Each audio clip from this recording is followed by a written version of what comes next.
Chapter 15. The Advancing Human. What I have said in the last chapter applies as well to the professional and the wage earner as the one who is engaged in mercantile business.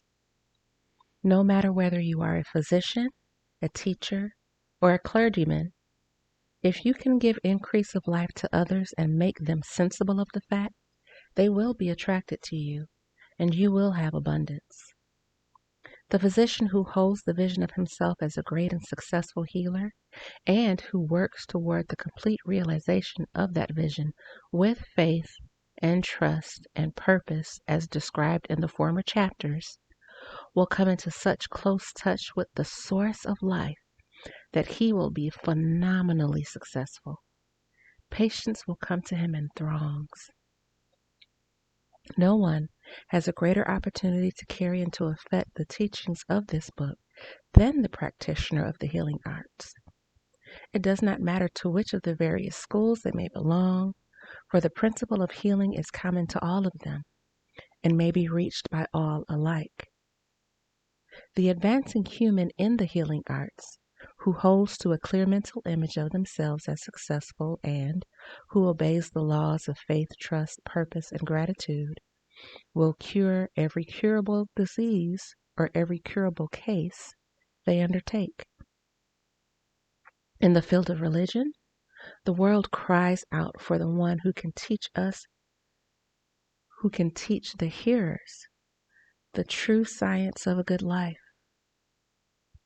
the one who masters the details of the right way, together with the allied sciences of being well, of advancement, of love, and who teaches these details from the pulpit will never lack for a congregation.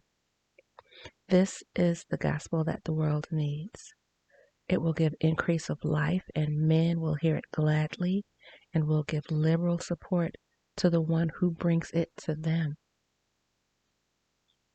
What is now needed is a demonstration of the way of life from the pulpit. We want preachers who can not only tell us how, but who in their own persons will show us how. We need the preacher who will themselves live abundantly, healthy, beloved, to teach us how to attain these things, and when they come, they will find a numerous and loyal following. The same is true of the teacher who can inspire the children with the faith and purpose of the advancing life. They will never be out of a job, and any teacher who has this faith and purpose can give it to their pupils. They cannot help giving it to them if it is part of their own life and practice. What is true of the teacher, preacher, and healer is true of the lawyer, dentist, real estate agent, insurance agent, of everybody. The combined mental and personal action I have described is infallible. It cannot fail. Every man and woman who follows these instructions steadily, perseveringly, and to the letter will have access to and free use of many things. They will have good life. The law of the increase of life is as mathematically certain in its operation as the law of gravitation. Good life is an exact science. The wage earner will find this is true of our case as of any of the others mentioned. Do not feel that you have no chance to have good life because you are working where there is no visible opportunity for advancement, where wages are small and the cost of living high. Form your clear mental vision of what you want and begin to act with faith, trust, and purpose. Do all the work you can do every day, and do each piece of work in a complete and efficient manner. Put the power of success and the purpose to have good life into everything that you do.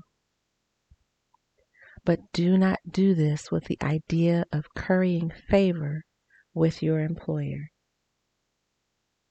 The one who is merely a good workman, filling our place to the very best of our ability, and satisfied with that, is valuable to an employer, and it is not to the employer's interest to promote them.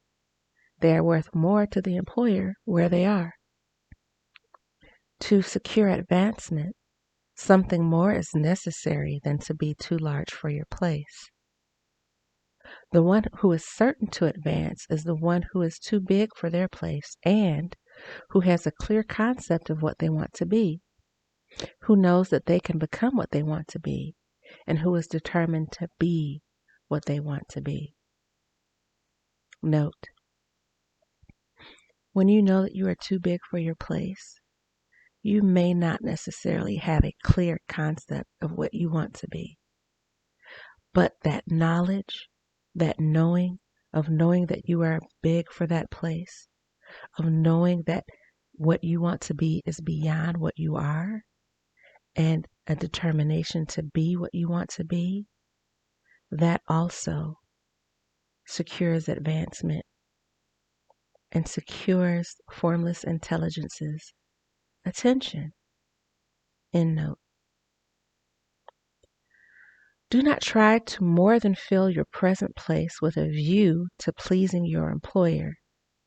Do it with the idea of advancing yourself.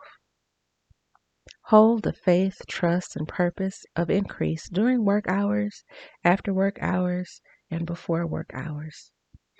Hold it in such a way that every person who comes in contact with you will feel the power of purpose radiating from you, so that everyone will get the sense of advancement and increase from you. They will be so attracted to you that if there is no possibility for advancement in your present job, you will very soon see an opportunity to take another job.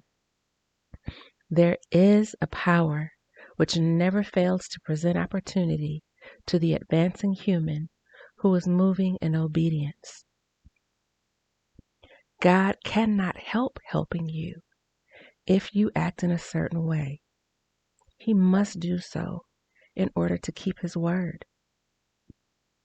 There is nothing in your circumstances or in the industrial situation that can keep you down. If you cannot have good life, if you cannot have access to and free use of many things working for the still trust, you can have good life on a 10-acre farm. And if you begin to move in the certain way, you will certainly escape from the clutches of the still trust and get onto the farm or wherever else you wish to be. If a few thousand of its employees would enter upon the certain way, the still trust would soon be in a bad plight. It would have to give its working men more opportunity or go out of business.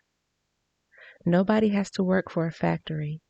The factory can keep people in so-called hopeless conditions only so long as there are those who are ignorant to know of the science of abundance, or too intellectually slothful to practice it.